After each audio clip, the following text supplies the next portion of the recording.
Pero para sa akin, wag naman pinapahamak yung aking kapatid. Palibasa mabait, hindi naman ibig sabihin kinakailangan samantalahin. Kaya kay ES na ako nananawagan, kay DBM Amina sa ating Public Works, DBM lalo, kapag nauwi tayo sa FLR ng FLR, medyo masagwa na talagang tignan. Election year, next year, ginawa na nating AKAP, ginawa na natin MAIP, yung PhilHealth, AKAP, yung 4-piece, ginawa na nating for later release lahat ng public works at nawala bigla lahat ng flagship program. Puro sa palakasan ang dating. Hindi naman maganda yon kasi talagang eleksyon na. Ma'am, do you have plan to personally talk to PBBM para sabihin niyo yung mga... Well, alam ko naman, kilala ko naman ng kapatid ko, ang instinct niyan, wag makialam. Ayaw niya nang hihimasok, nang gugulo. Pero para sa akin, wag naman pinapahamak yung aking kapatid. Palibasa mabait, hindi naman ibig sabihin kinakailangan samantalahin. Kaya kay ES na ako nananawagan, kay DBM Amina sa ating Public Works, DBM lalo, kapag nauwi tayo sa FLR ng FLR, medyo masagwa na talagang tignan. Election year, next year, ginawa na nating AKAP, ginawa na natin MAIP, yung PhilHealth, AKAP, yung 4-piece, ginawa na nating for later release lahat ng public works at nawala bigla lahat ng flagship program. Puro sa palakasan ang dating. Hindi naman maganda yon kasi talagang eleksyon na. So, para sa akin, isang problema yung proseso. Kasi nga, nagkagulatan na naman. Ikalawa, yung problema, yung pera, hindi napunta sa inaayon, hindi napunta sa utos ng ating konstitusyon at sa batas. Pero ikatlo, para sa akin, kung inagaw yung pera ng nararapat, abay, inagaw din ang dignidad at ang dangal ng Pilipino. Kasi sa bawat sandali, luluhod ka pipila ka, magmamalimos ka para lang kumuha ng tulong.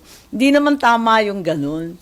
Pero ma'am, dun sa last meeting ng BICAM, sa statement ni Senate President Chis Escuderos, inassure niya na yung 2025 BICAM report sumusuporta daw sa mga priority programs and projects ng administrasyon dahil dapat daw suportahan yung administrasyon considering na ganun kalaki ang naging boto ni PBBM. Kayo nang inassure niya nung signing na ng BICAM report. Hindi ko kasi narinig si SP.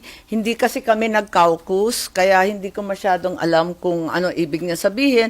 Ang akin lang, yung statement din kanina ni Pangulo, tama naman yung sinasabi niya. Wala naman dun sa NEP. Wala naman dun sa Congress version. Sabi niya, tama, totoo, exactly what happened to me. At saka, nagulat na lang dun sa BICAM, di i-veto daw niya. Tama naman yun, sa palagay ko. Sakto naman yung sinasabi niya. At gusto ko sana balikan, Section 25, hindi ko nabanggit sa speech ko, Article 6, ang haba na tinititigan na ako ng maigi ng mga bossing namin kagagabi. Pero yung Section 25, tungkol sa budget yan, sa Constitution, ang liwaliwanag, the Congress may not increase the appropriations recommended by the President. Walang increase, pwede magbawas. So, bakit iba-iba yung nagawa? And then, no provision shall be embraced unless it relates specifically to a particular appropriation.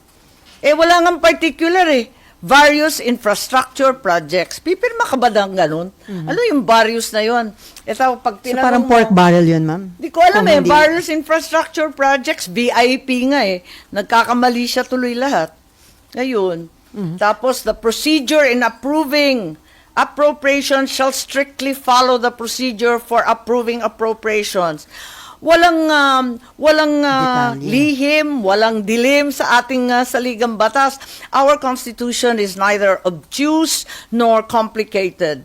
It's very, very clear-cut.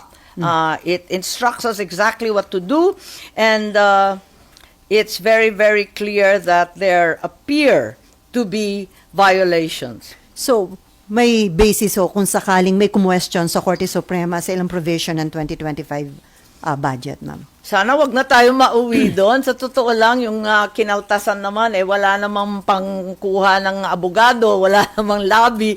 Yung mga may sakit na umaasa sa PhilHealth, paano naman yung pupunta sa Korte Korte Suprema? Suprema. Dudulog ba naman ng kanilang hinaing yung ating 4Ps? Hindi naman kaya ng ating mga retired sundalo. Paano ba naman yung mga yan pupunta pa sa Korte Suprema?